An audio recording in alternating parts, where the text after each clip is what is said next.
way the fiscal year worked out, that we're still going to be paying for the other vendor for another 6 or 7 months, $835 a month unless that can be negotiated. So that puts the council in a position where they have to decide if they want to pay the upfront cost of the design or whether they want to spread it out over 3 years. Or if I can do it, what was that cost of the design? The design cost is $6,000. 16. I'm sorry, $16,000. $750 to set up the email. So those are the 2 one-time costs. After that, it's $200 a month to maintain, so $2,400 a year. Plus, there's the cost of the email is about $40 an account, which I understand would be about 10 accounts, including the council and the staff. Actually, currently we're paying about $10,000 a year. It would go down to about $3,000 a year. We have some ideas actually on how we could even arrange to have advertising on the site, kind of like the trams, promoting the town's businesses.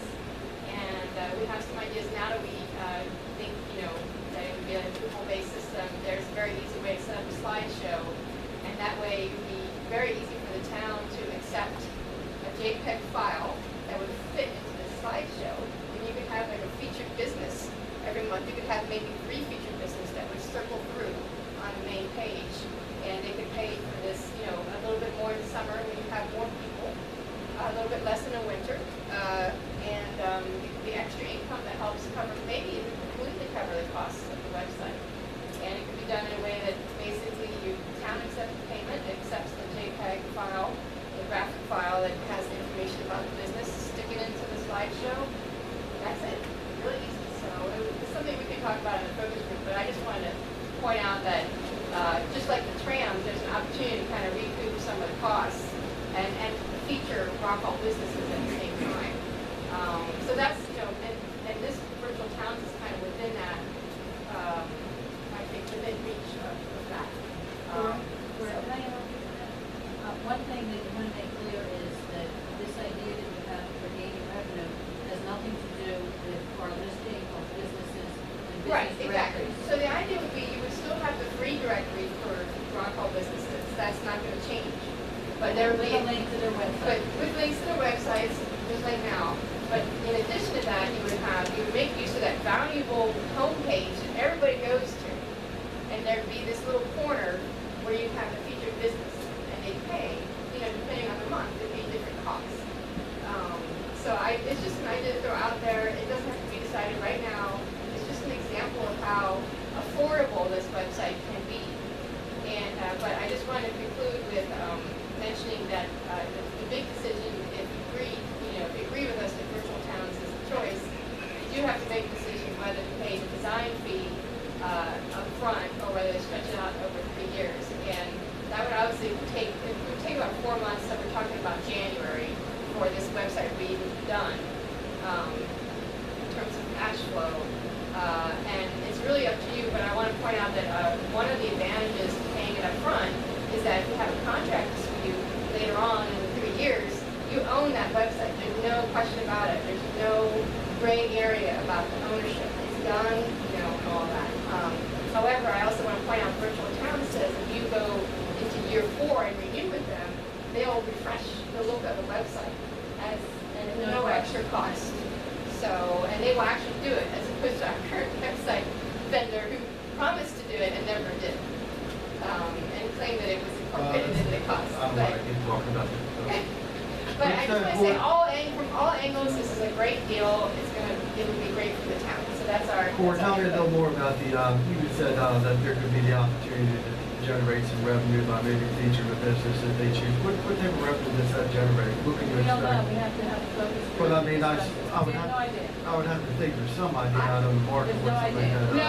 I really don't know what anybody else is doing in this regard. It would be good for us to look into that. But you have to think about what can people afford. I mean, I'm sure you didn't do the tram advertisements, based on what other trams are doing. I mean, you probably have a good sense of what businesses could afford. And I just think, you should structure it such that the summer months are more expensive because you have all these visitors coming to the town who are going to be website to find out information about the town. And I just think it would make sense to have a price structure where you pay a little bit in the winter months when there aren't as many people there, and a lot more in the summer. Well, if they're tourist-oriented businesses. Right, that would be the point. It is just a concept. It's a It's concept just a at this point. concept, and it's just an idea to throw out there, because Yeah. virtual towns is so amiable to working with us, that we can do something like this, and if the code description gets together, there are other avenues too for revenue, which are gonna be discussed. I mean, the point is It's not to think the place creatively. to discuss it right now, this is just conceptual. You should think about this as, you're gonna pay for it, but at the same time, keep in the back of your mind that there might be ways to recoup the cost. So, I mean, because with the technology that Virtual Towns has, it would be very simple to implement that. That's all I wanted to say. So you don't have to decide right now whether you're going to do advertising. I just want to mention that as, think of the website like you think of the trams, and that, you have some valuable space there that can be used. People, probably more people are going to be going to the website than writing trams, but, that's just my opinion, and there are different ways of doing it. I just throwing that out there because I know there's a big concern about money and about our budget, and I wanted to bring up the right spot as a website, and that it might actually pay for itself. That's right. Okay, any questions for Board? Council have a decision or any thoughts on how they would like to, this is a number that they would like to go with, and whether or not you want to do the one lump sum figure, or do you want to spread it out? And Ronnie, to that degree, do you have any input if we were to turn to a lump sum? What does the fund balance provide for, and what would be your recommendation? I think, I don't know how soon we'll be figuring this. But if you're looking into finances, we don't have to pay up till we get our $125,000 back from the tennis court. We can probably pay it up. I mean, we can pay it up front if it comes back. That'd be your We got a lot of money out now with the tennis court thing, the clarifier thing, first, so I wouldn't want to have to do it tomorrow. We could if we had to. I'd have to do it the next day or two. When I say upfront, I mean like January, when it's done, when the website is completed. So- But I think from our standpoint, we've got some vendors that we paid, and as Ronnie stated, once we get payment back from the state, we'll be able to build better footing. Yeah, we can. All right, so I make a motion that we award the bid to Virtual Towns and Schools to be Ron Paul's new website vendor, and that we pay the design cost in full.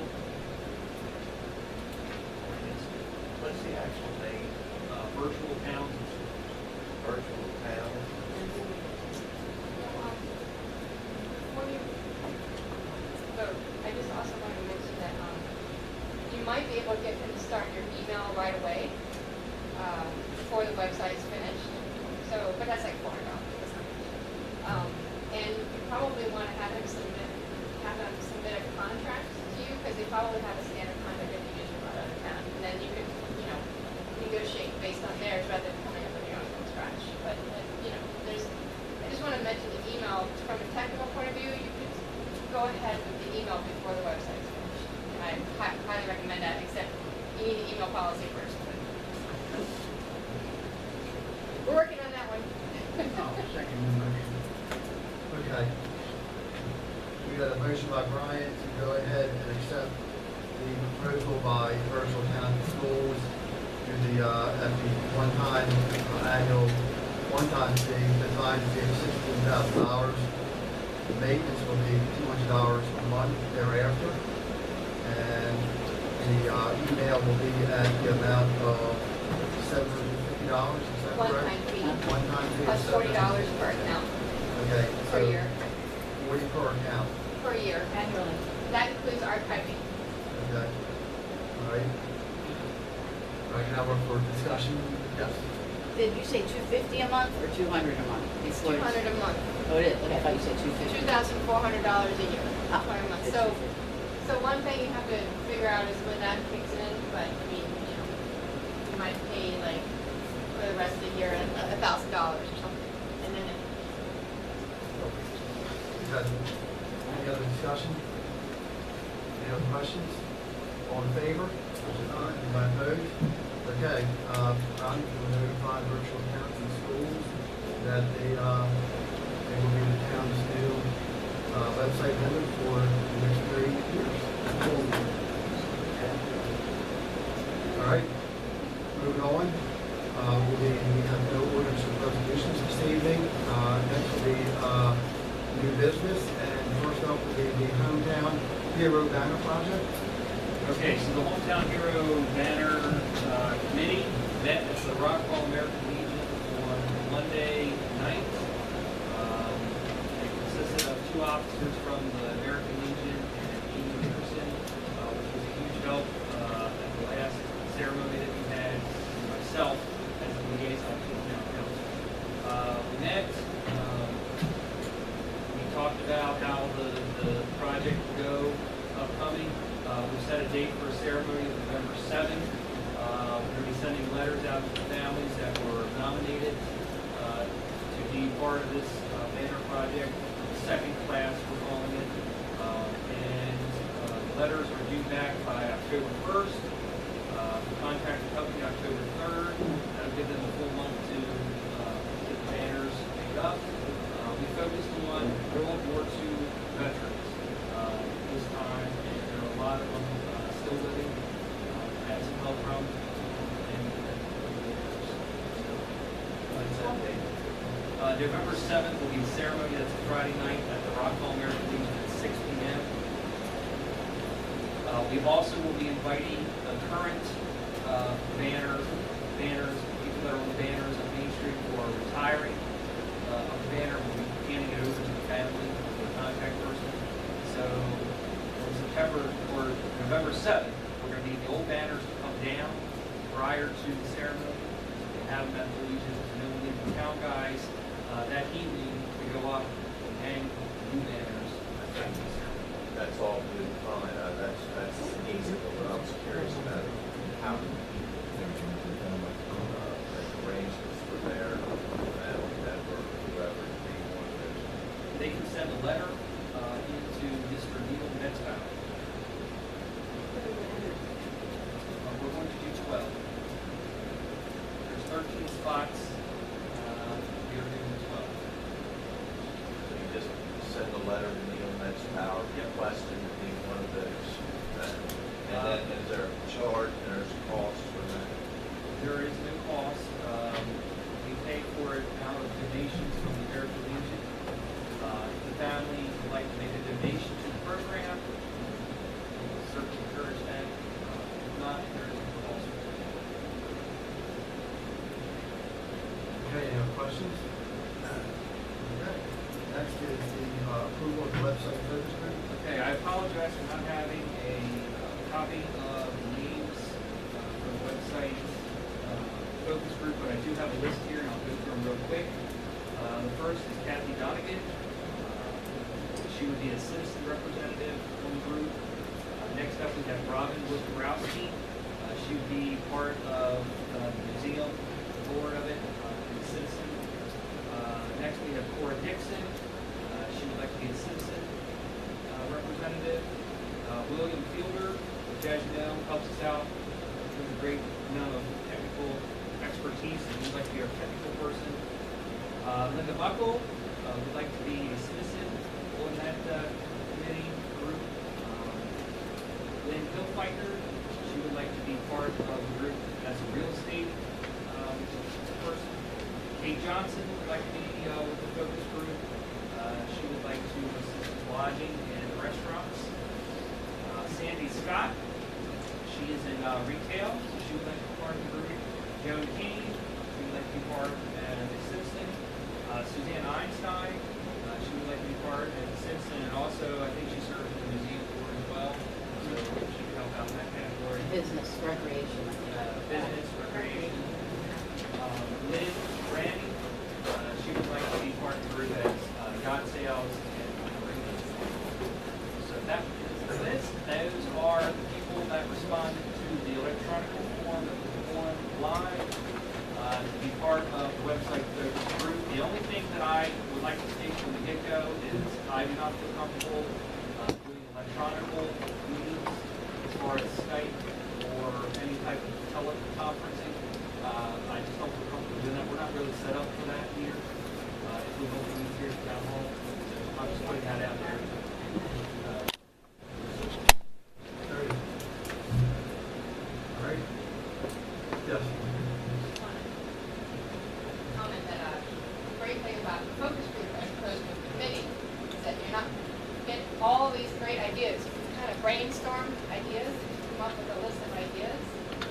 don't have to agree on anything. So that's why we recommended a focus group instead of a committee. And I just want to make note of that because I think the greatest strength of this town is its creativity and not to mention its passion for, for the town itself.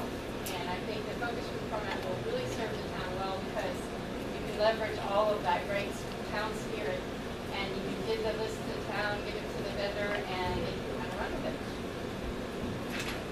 All right, so Brian, you're going to coordinate the Yep. meeting, so let's make sure they're all. We're very anxious, very excited to get this group rolling. There's no problems with the list of names that I just presented, and we'll go ahead and we will schedule the first meeting. Thank you. All right, next, any other business? Next is old business, Hammett. I did want to go ahead and just touch base. I did speak with a couple members of the Guardian Club the other day. The design concept for the gateway sign coming into Rock Hall is near completion, and it is a beautiful sign, and it's going to be one where the American Legion or where the Rock Hall Lions used to cook their chicken. The American Legion cooks it today, and they will have it's a very, very lovely sign. It will be made with oyster shells, there'll be columns around it, and again, it will be just a very attractive sign from the Rock Hall. So we'll be seeing that soon. I suspect it'll be coming to the meeting for one final sign off, but other than that, that's all I have for all business other than either for review or to the RFP. There is an RFP that's been put in, Central Kent News will be the next two Thursday papers.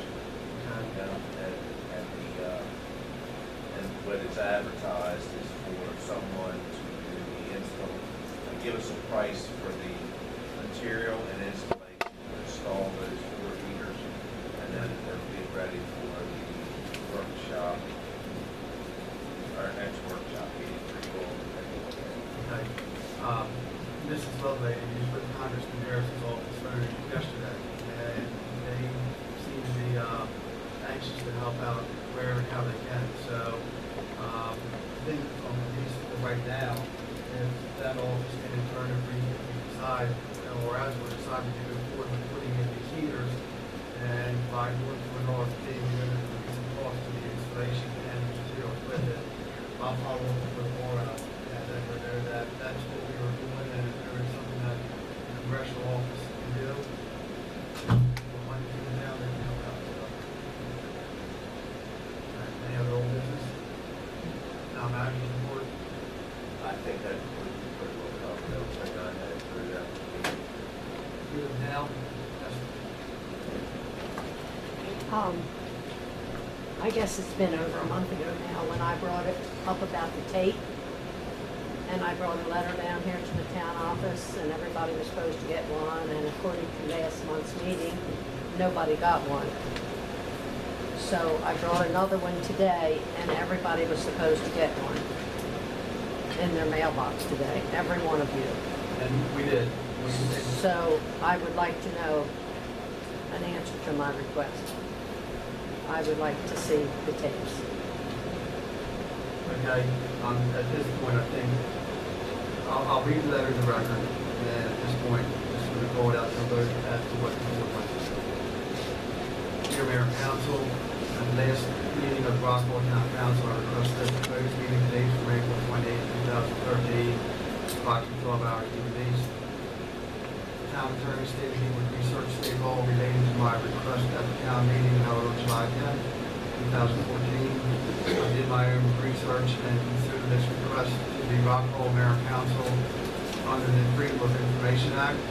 My request under Freedom of Information Act is to provide the closed meeting tapes from April 28, 2013.